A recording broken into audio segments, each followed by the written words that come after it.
అందరికీ నమస్కారం. జై జగన్, జై వైఎస్ఆర్.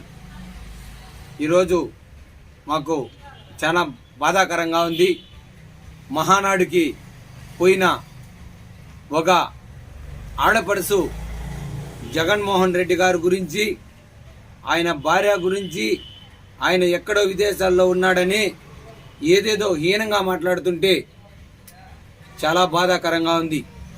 ఆమంటా ఉంది, వైఎస్ఆర్ కాంగ్రెస్ పార్టీ నాయకులు బస్సులు ఎక్కడ పారాడినా ఆ లీడర్లైనా ఈడ్చుకొడతానన్నట్టా ఉంది.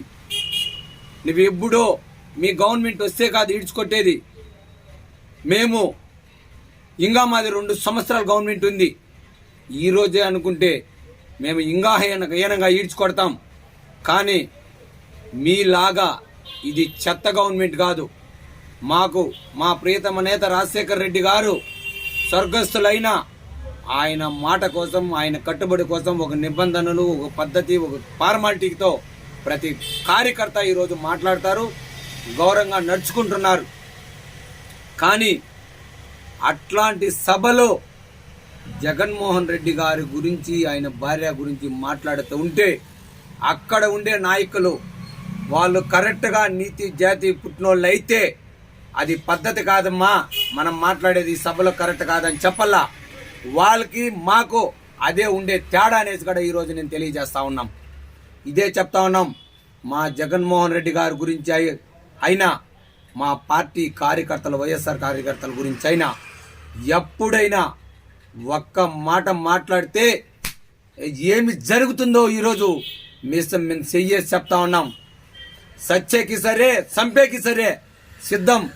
కానీ మా పార్టీలో మా గౌరవనీయులు జగన్మోహన్ రెడ్డి గారు, మా పెద్దరెడ్డి రామచంద్రారెడ్డి గారు, మా ఎమ్మెల్యే వెంకటగౌడ గారు మాకు ఒక పద్ధతి, ఒక క్రమశిక్షణ, ఒక నీతి నిజాయితీ అనేది మాకు కంట్రోల్లో పెట్టినారు. వాళ్ళ కంట్రోల్లో కోసం మేము కట్టుబడి బతుకుతా ఉన్నాం. మహిళల గురించి మాట్లాడుతూ ఉన్నారు. ఆ రోజు మహిళల గురించి మీరు ఏం చేసినారో, ఈరోజు జగన్మోహన్ రెడ్డి ఏం చేసినాడో మీ అబ్బని అడుగు చెప్తాడు. జగన్మోహన్ రెడ్డి వాళ్ళ పవర్ ఏమనేసి ఆ రోజు ఇన్ని ఏండ్లు, 14 ఏండ్లు ఇండస్ట్రీ అంటున్నారు కదా చంద్రబాబు నాయుడుది. ఆ రోజు మహిళలకు ఏం చేసినాడు, ఈ రోజు మహిళలకు ఏం చేసినాడు? ప్రపంచంలో ప్రజలు లేకరా, నువ్వు ప్రజలు లేకొచ్చినట్లే నువ్వు వాంతో వీంతో డబ్బా కొట్టుకుని అడ్బై మైక్తో మాట్లాడుతూ ఉండేది కదా, డబ్బా క్యాండిడేట్. నువ్వు నీతి నిజానికి నీ అబ్బా నీ అమ్మకి పుట్టింటే రాయే రోడ్లెక్కి చెప్తా ఉన్నాం.